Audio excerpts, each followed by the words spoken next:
There was a demonstration today. After church, they went on a demonstration, and Israeli soldiers shot at them like they do every day. They arrested some boys. This is average, normal. Always happens. Every day. Daily life? This is daily life here now. With the Intifada, you go out, and there's a demonstration, and they shoot at you with live bullets.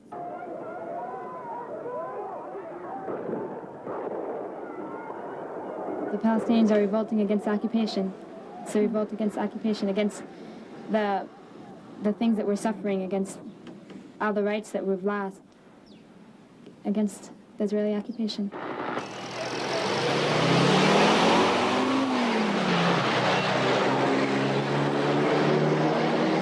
You can't do what you want to do. You're always worried about what's going to happen to you, your family. You don't know whether the next time your brother goes out, you're going to see him again.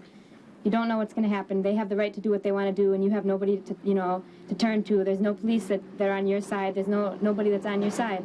You're by yourself, and you're surrounded by them. And what they can do is up to them because they're the government. They can do what they want to do, and you sit and suffer.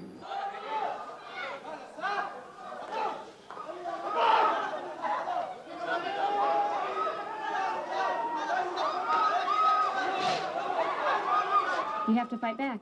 The people are fighting back with their stones while they're getting shot at with live ammunition. Are you never afraid?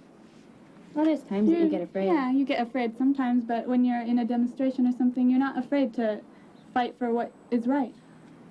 And that's what you have to do. You can't be afraid. But you could lose your life.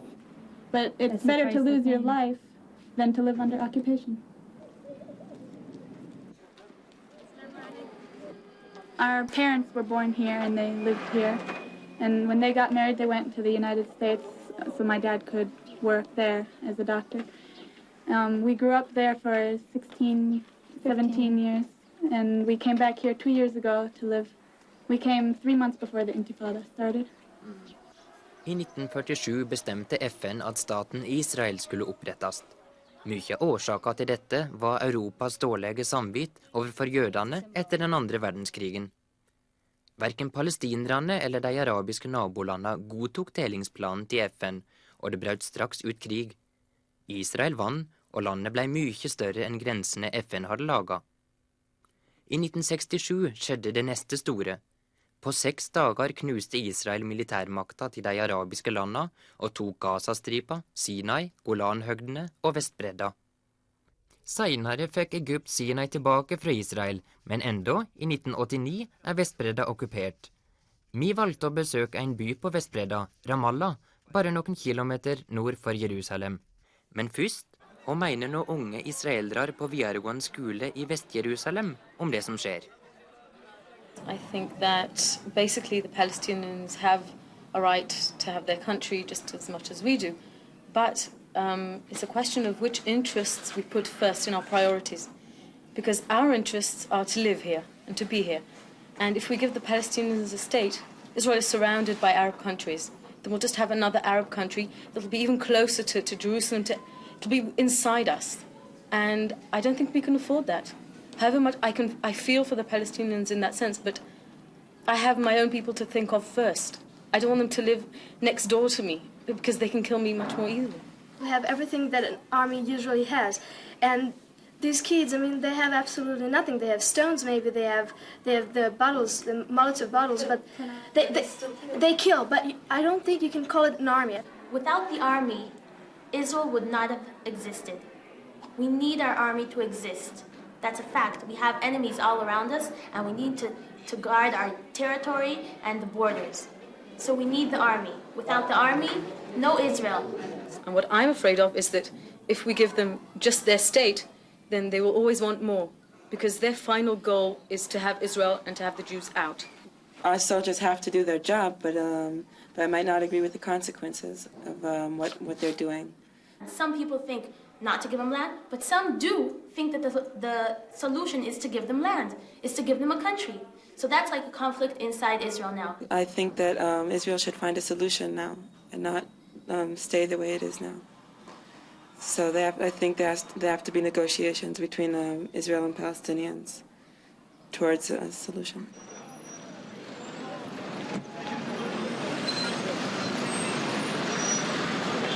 En vanlig formiddag i Ramallah, hvis den her klokka ca. 10:30, og det et yrende folkeliv her i byen. Om bare halvannen time, altså klokka 12, da kommer alt sammen til å være dødt her på grunn av intifadaen. Det streik fra og med klokka 12, og da det bare soldatene som dominerer her i byen. De det eneste som her. Og de kommer når som helst og avbryter oss. Sånn som nå.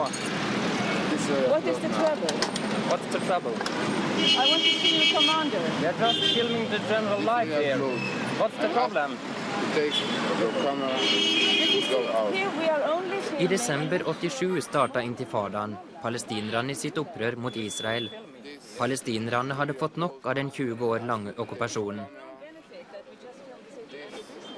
Barn og ungdom står i spissen for fridomskampen og utgjør tyngda av intifadaen, med resten av folket i ryggen. Politikk det som skjer fra time til time i livet rundt deg, og det det hverdagen dreier seg om. Med stein i hånd møter de daglige kulene til israelerne. Her det ikke tale om sorgløst uteliv, men kampen for et fritt land, døgnet rundt. Hvordan det å være 18 år og bo i Ramallah? My name is Rula. I'm 18 years old. I live with my mother and my brother. He's 15. My mother works in a shop. We live in a simple house, a very simple house, consisted of 2 rooms, and we had to share the room together, to sleep together, the 3 of us. We're going through everything together, through the problems, the troubles, the situation. We're sharing the whole situation. Are people living in danger here? Very, because after 12 o'clock, everything's closed. All the schools are closed. You can't stay too late outside the house. And sometimes there are military areas or curfews or stuff, so you can't walk on the streets. So you have to go around the whole city and find new roads to go to your purpose or aim, to your place where you want to go. When I walk in Ramallah, I should be so careful. So, because sometimes they start shooting, and we should be careful. So we go inside a store or something when they start shooting, because they can shoot you and tell that you're holding a stone, or maybe sometimes they shoot somebody and kill him and say that he's having a cocktail Molotov with his hand. You can never guarantee that the youth would come back home or come back from the shop, or if he goes on a demonstration, even if he didn't throw any stone. I mean, sometimes the demonstration lasts for seconds, not for minutes or hours, and 2 or 3 get shot, and that's... I like to know where he go everywhere. Yeah, he has to tell me where he go. Then if he do something, I like to know, because you know, if they take him, I have to know where he is, who's friend, with who. Yeah, but now I think I'm not care for him. I care for him, but I don't catch him. She wasn't let me to go outside and not going at Ramallah to do a demonstration. Then I start going out without telling her, or you know, let her at work and go. Then she knows from her friends, and you know. I want him to go to make something for everybody, not just for me and for my son.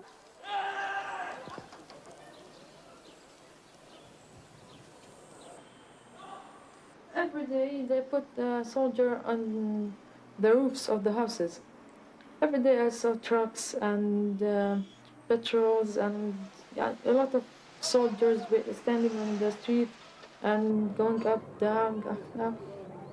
Sometimes I see patrols standing at the door of the school, and they search me, my bag, my books, yeah. And then inhuman me is something usual right now. And sometimes the same when we go to home. They call us, where are you going, why?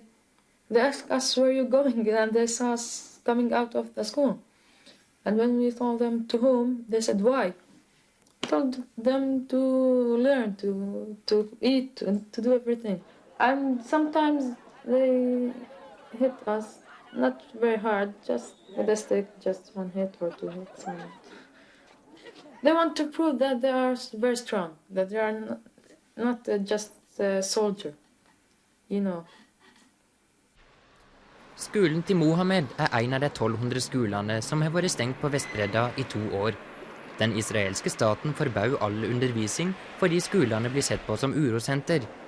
Gjennom 2 år måtte de nærmere 300 000 skolebarna og ungdommene samles til illegal skole i heimene. Men nå Mohammeds skole åpen igjen. We can see ourselves. We can see our لاحظ شباب في صيغة البلورال what's the difference between yourself here and yourselves here? محمد? The difference is in yourself we say for singular. Yes. Yourself. And in yourselves we say for plural. For plural. Thank you.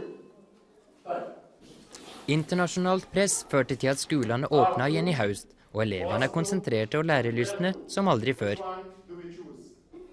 Rektor gjør hva han kan for å lose klasse for klasse trygt inn og ut av skolegarden. Soldatene truger med å stenge skolen og fengsle rektoren om det blir det minste bråk. Det er tøft å gå på skole i Ramallah. We're used to it. The Intifada just affected Palestinians. I don't think it affected Israelis in any way. I mean, they're not suffering the way we are. They didn't have the things we have.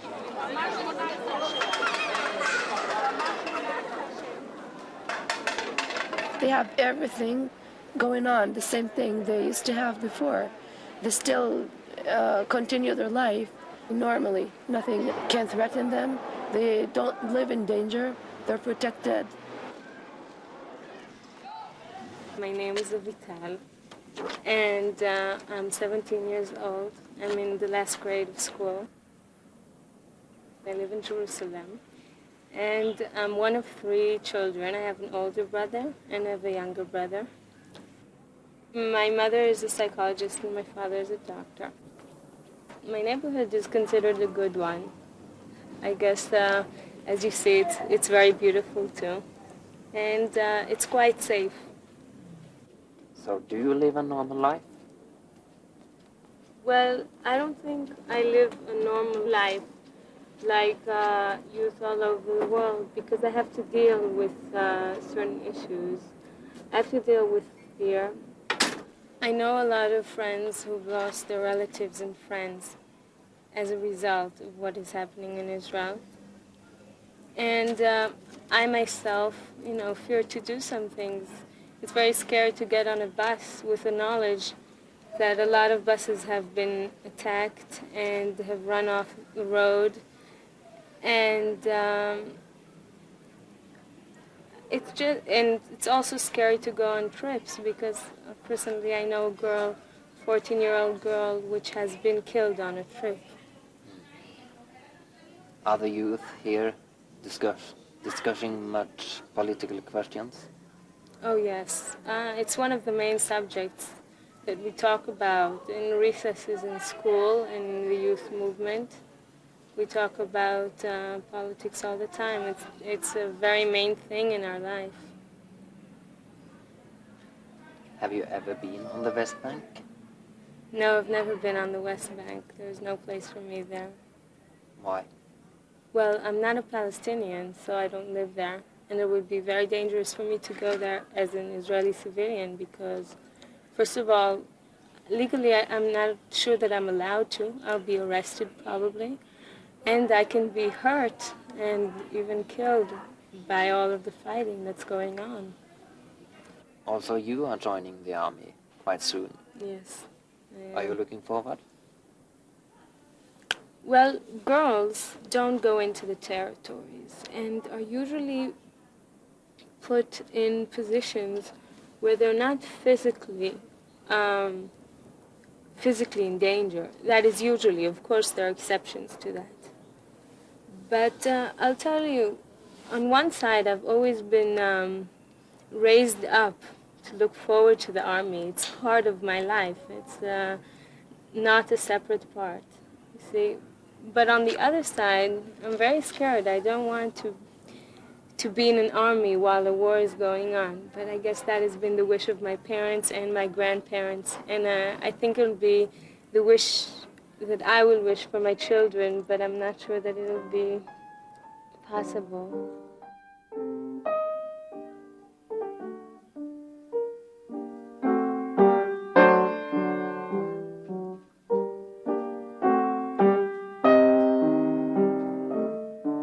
I guess I lead a very good life, and my parents allow me to do everything I want. I do all kinds of activities.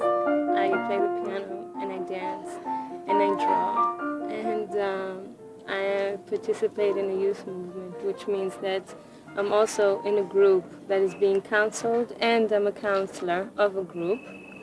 And except that, you know, I have friends, and we go to movies and theater, and we sit in cafes, and we go to the big city, Tel Aviv, because Jerusalem is very small.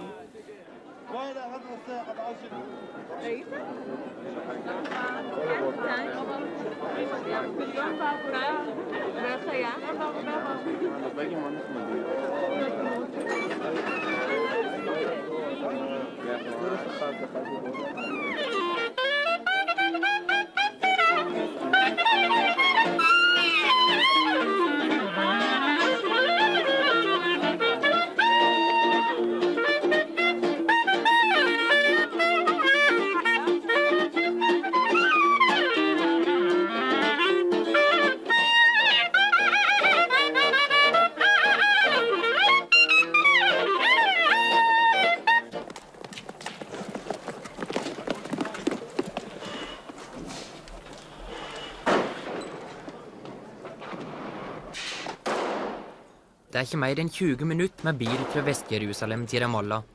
20 minutter og 2 verdener.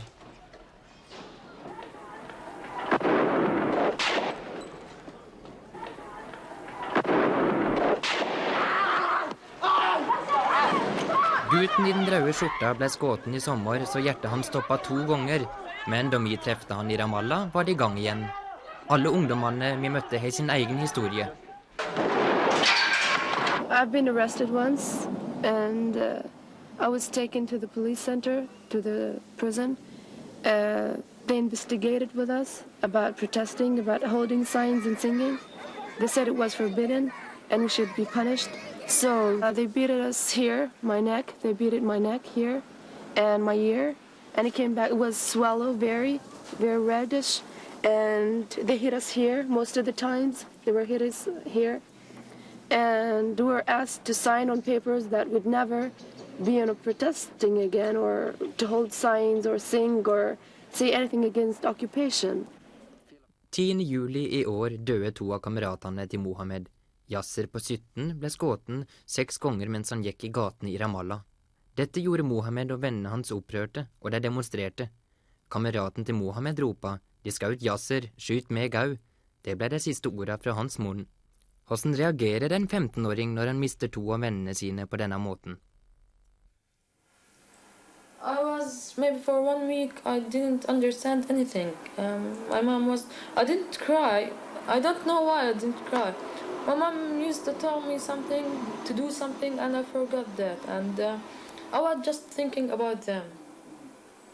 The most serious thing that has happened in our family is that our cousin Amjad was murdered last month. Well, after he went to pray in the mosque, he went out and there was a demonstration, and the soldiers caught him and they tortured him very badly, and then they shot him later in the heart, close range. They tortured him. He was only 14 years old. He was a young boy. He didn't do anything. He went to pray. Nobody knew where he was for 2 days, and then 2 days later they found his body. Everybody suffers something like this. It's the first one that hit our family, but everybody has something in their family, the same thing. Somebody who was shot, or somebody who was injured, or somebody who was paralyzed. Or somebody in prison.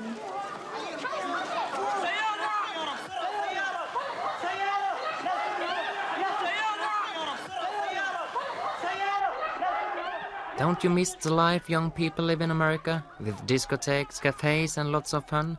Don't you miss it? No. That all seems so trivial. It's trivial now. It's just so small. It doesn't mean anything. This is much more important. I mean, over there, the teenagers are going to parties and seeing movies, and over here, they're dying. I mean, what's more important? But it meant something before, for you? It didn't really mean much. It just meant a form of entertainment, but now, I mean, it's not important to have entertainment when your cousins are dying and your cousins are being put in jail, and your neighbors, you find them all in jail or shot, paralyzed. But to survive, don't you need to have fun right now? It's not the time. It's not the time. When we have a state, we'll have fun. Do you agree in what the Israelis are doing on the West Bank?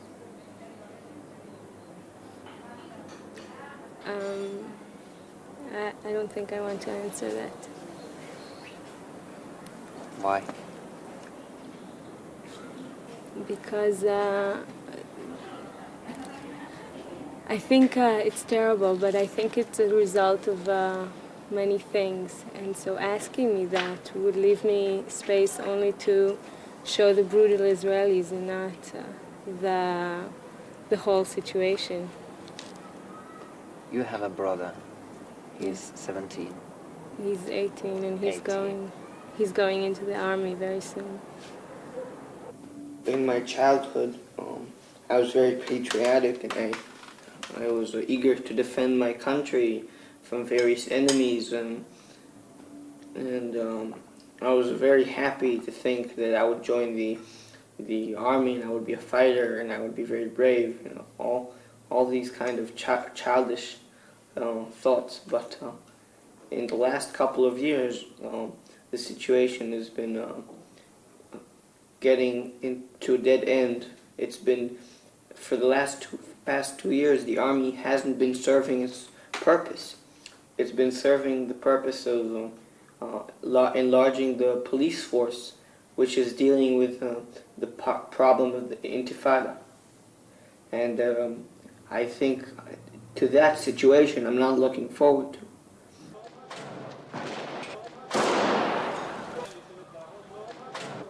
I'm not afraid, but I'm not happy to think about the situation that I'm going through. I don't think about it often. I try not to think about it often. Well, I'm very scared for him. I'm scared for him in two ways. I'm scared for him physically.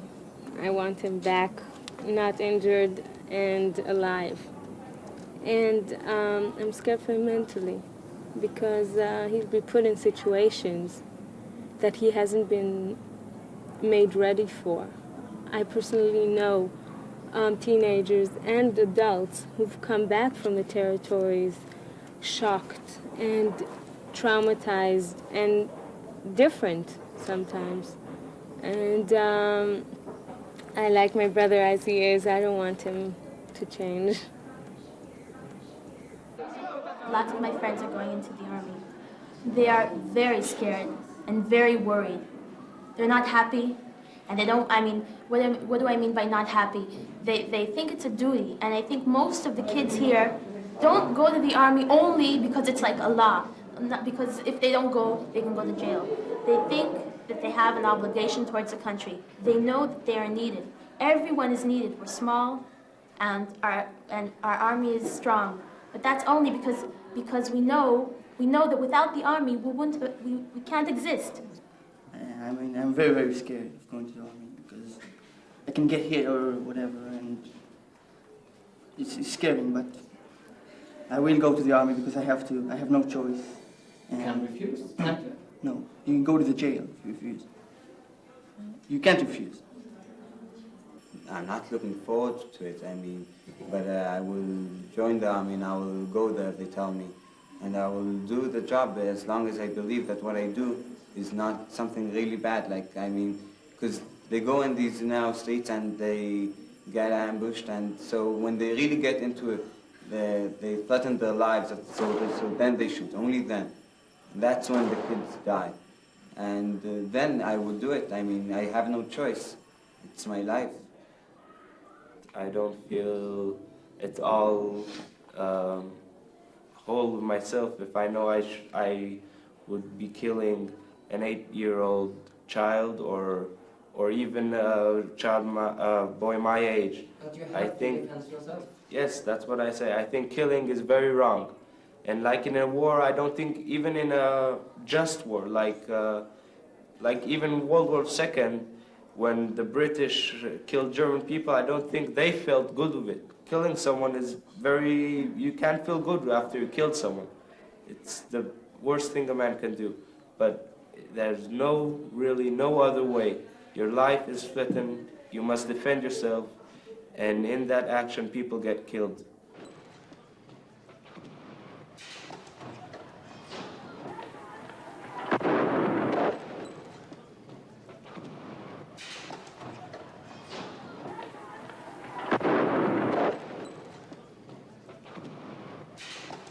You can see in the hospitals, you can see x-rays and you can see people who have been wounded and they're by real bullets. This is what they shoot us with. This is a real bullet. They're all real bullets. And they're rubber bullets. This is what the rubber bullet looks like. It's a big metal ball with a tiny coating of plastic on it. That's the rubber bullet they call. This is a metal ball, and when it's coming at you at a close distance, it knocks your eye out. It can knock your eye out. It can go into your brain also. And it's just like it does as much damage as a real bullet.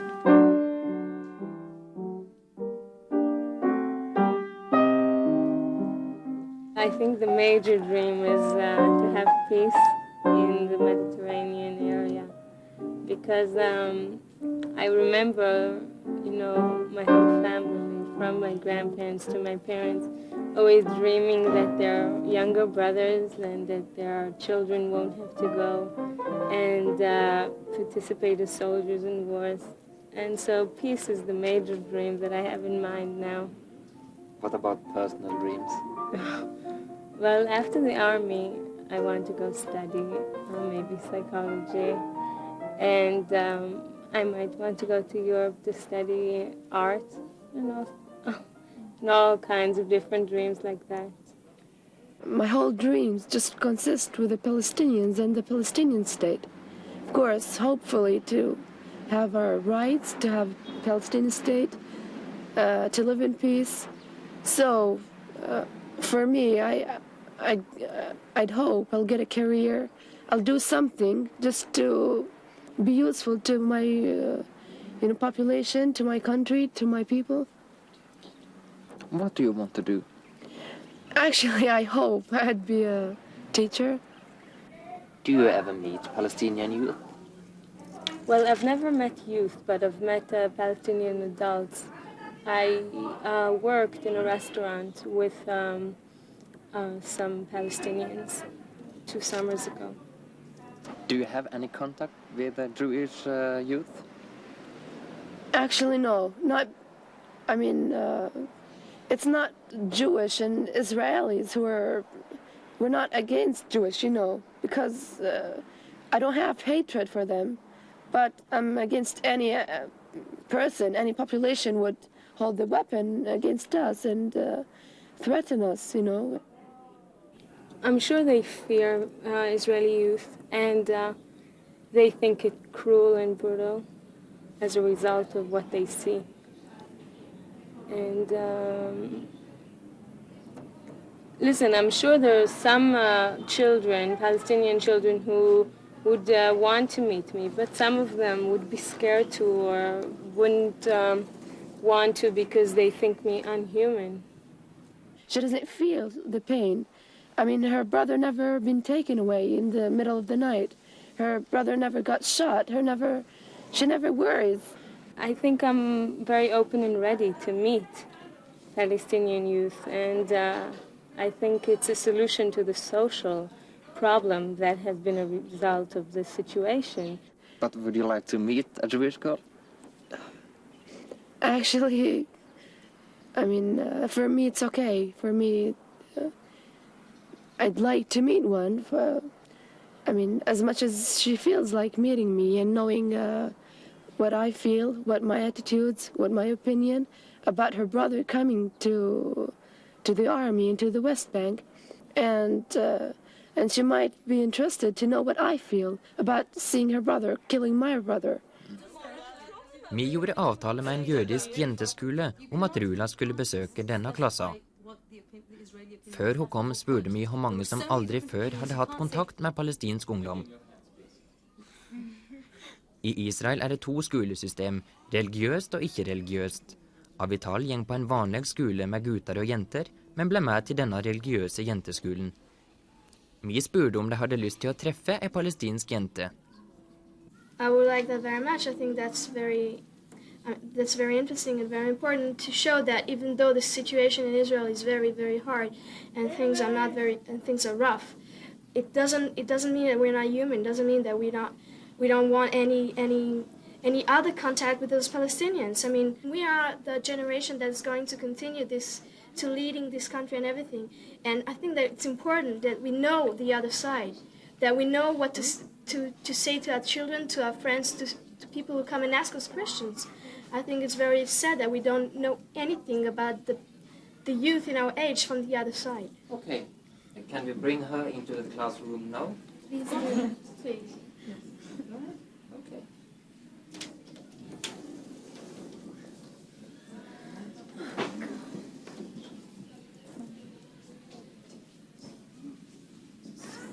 So, here she is. As you see, I'm a Palestinian, far away from you. And I've come here to talk about what's going on outside and to see what you feel about meeting me and talking about your attitudes towards what I feel. A lot of time we've been spending it at house without schools, and you know the reason why. And because they were shot, and we didn't have much time to study the things you studied. So we had to cross 2 years and 1 year, and that's much different. Yes, but I also think that our activities are sometimes different. I mean, I don't go with my friends and throw stones at soldiers. Well, how could you? How would you? I mean, why? Because you're living in a state. You're not occupied. We are occupied. Yes, but I still, even if I were occupied, I don't think I would do these things in order to solve it. You don't live the situation we are living. You don't see soldiers killing people. You never had your brother arrested, have you? Have you ever seen him bleeding? Have you ever seen him beaten up? And he's a small kid. Why? Because he wants land, wants a government. I mean, this is not a good situation. It's not good. You don't feel good. I don't think you feel good. This is how I'm living. I'm sure everything Rula said was true. I mean, I believe her and I was very much touched by it. But maybe Rula wants to find a solution. I didn't hear, her say it, but I'm sure there are other Palestinian kids who want this situation to continue. And showing, the situation this way, I don't think it's very fair, because then you give the viewer in your country the only choice of sympathizing with Rula and not with us. You see? We have 21 Arab states, okay? And they're ready to take Palestinians there. But why don't we live in our land? Why should strangers come and kick us out and stay in our land, and we should find another state? Why? We're not strangers. What? Our cousins? No, this is our land. We believe it's our land like you believe it's yours. We can live together. Okay. Live together? Yes. You're blaming me for throwing stones because I want to live. And you're blaming us that we're killing your family. You see, we cannot live like this when everybody hates each other and blaming each other. You can't kill for peace. This is a silly reason. You can't kill for peace. We're not killing for peace, we're killing for our existence. I agree that perhaps a stone is not as fatal as a gunshot. I agree. There's no doubt about that. But you cannot ignore the fact that Jews are getting killed. And Jews are coming to the territories, and people throw stones on them and Molotov bottles on them, and they get killed. So what I say is that it's not only the Palestinians that are getting killed.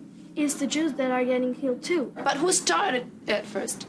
Can you tell me? Like, Palestinians began the Intifada by itself, without suffering, without reasons? Did they like killing? Do you see, listen, your mother doesn't keep crying all the time. She has money to buy her food. Like, maybe you were born poor, but getting poor because occupation, this is something very bad. Just a second. 6 million Jews died, okay? I don't think it's a question of who is suffering more. I don't think you can start, I think that we're missing the point here, okay? We're suffering. My mother cried, believe me. But we're trying to find a solution now. Not who is suffering more and whose army is stronger.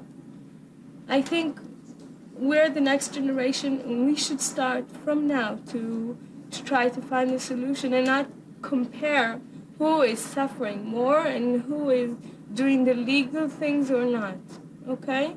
Avital, do you have a brother? Yes, I do, and my brother is going to the army. And I'm very worried about him, as much as you're worried about your brother. And he can get killed too. I just want to continue what you were saying. I think that starting to blame each other with things we've done, we did, we will do to each other is a very bad thing. Because if we start blaming each other, we'll never finish. We can always add more and more things that you feel depressed, occupied and everything. And we can always say that, we can always go back to the Holocaust and say 6 million Jews were murdered. That's no solution. That's no solution telling each other what we've done to each other. What we have to do is see the situation right now. The situation right now, people get killed for both sides. And I don't talk numbers now. I don't think that you can, that if you compare numbers, then you feel less for the soldiers that were killed. I think that a human life is a life. It doesn't matter how many people were killed. They were killed, and it's a fact. And we don't want that anymore. They need a country. Why should it be us? Why should they torch us? It's our country. Forget about history. We're discussing it right now. That's important for us. That's the issue here. That we think this land is ours. History tells that we were occupied and you occupied us, right? History tells that we need a state. You need a state. Why should it be our state? Why should you do this? Where should we go? What should we do? Okay. What do you want us to do? You want us to die? It's politics. It's politics. Yeah, everything's politics. We're talking about the last 5 years. We're talking about the history. You see, and the Jews suffered a lot. Dette første møtet mellom ungdom fra begge sider ble friskt og slutta uten løsning. Men det som hendte etterpå var uventet. Avital ba Rula med hjem til seg, så de kunne bli bedre kjente. Rula hadde aldri før vært i en jødisk heim. Og Avital fikk for første gang besøk av en palestinsk jente. I think it was a great opportunity for me to talk personally to a girl who's very near to my age, who's from the other side of the conflict. And when she talked in the school, I agreed with her on a lot of points, and there were a lot of points that I wanted her to explain to me further. So I felt it was a great opportunity. She came to my house and we ate together and we talked for about 2 hours. It was very interesting. So, what have you been talking about?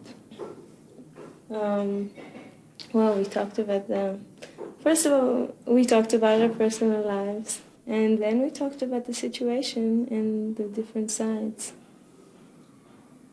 Rula, what do you feel about this situation? About the visit? I don't know, it's strange. It's the first time I do it. And it's the first time I meet a girl my age. And we had to talk about different things. And she explained her point of views. And I was really happy to know that she's to my side and she believes in what I believe. It is a matter of youth. It's, the whole situation just contains youth, and we should talk together. We tried I tried to put myself in Rula's position, and Rula tried to put herself in my position. And we both decided that the situation can no longer continue and that both sides should sit together like we did. I wonder, What do you think about the meeting at school today? We did not reach for a solution. And they were very strict in their opinions, and I was very strict into mine, and we didn't get to a point. And the aggressiveness that I saw there was a result of, I think, a fear to lose the opinion. And so a lot of the girls were attacking each other and attacking Rula. And so I don't know if we reached a point or a solution. So excuse me, there is some cake. Oh. Hi. Hi. And I studied everything in Hebrew. What do you study? I mean, mathematics, English, other languages. Okay. Thank you so much. You're welcome. And you study anything In Arabic, of course. This is the cocoa cake and this is the sesame cake. Okay. Gladly, this is for you. Thank you. You want a piece of cake? Yeah. This is Okay. I wanted to ask you what you do after school. What? Most of the times I sit at home. There's nothing much to do. And it's not safe to keep hanging around my friend's house or going to different places. Yeah. So most of the times I keep reading. Yeah. I stay at home. I read a lot, stories and different kind of books, study. I see. Yes. So actually, socially, it's quite lonely. Yes. Boring. But boring. Yes. Gilad, you have met face to face a Palestinian girl. You are going to the army. What do you feel about this? Well, on the personal level, I can argue with Rula, and I can talk to her, and we can figure things out. And I think the problems start in the political level. The governments and the heads of each movement, the Palestinian movement, and also the government of Israel, between them is the major conflict, and not on the personal level. Rula, what do you think about this situation? About him being in the army. And I would face him face to face, maybe one day. I don't know. I wish it never happens because personally, I mean, I have nothing against him, and I wouldn't like to eat at his house and sit next to him and then throw stones at him next year when he's in the army, and I wouldn't like that. And maybe one day he comes up to Ramallah and he might arrest me, and he's ordered to beat me up, and that's not nice. And how will you feel that, Gilad? It would be very hard for me to be in such a situation. Especially since I know Rula, if you come to a conflict where you have to arrest stone throwers, but there's still nobody you know, and there's somebody out of the blue, and you never met, and the first conflict was that they threw stones at you, it would be a lot easier for me to arrest them. When you asked Gilad the question, it made me feel very sad, almost tearful, to think that my son would have to face children, and they would throw stones at him, and he would have to arrest them. I mean, it's a very tragic situation. They're kids. What are your dreams for the future? First. I don't know. Like I said, everything you take it one step at a time, and I mean, we don't even know if we're going to be here tomorrow. Maybe Who something knows? will happen. Maybe one of us will get shot.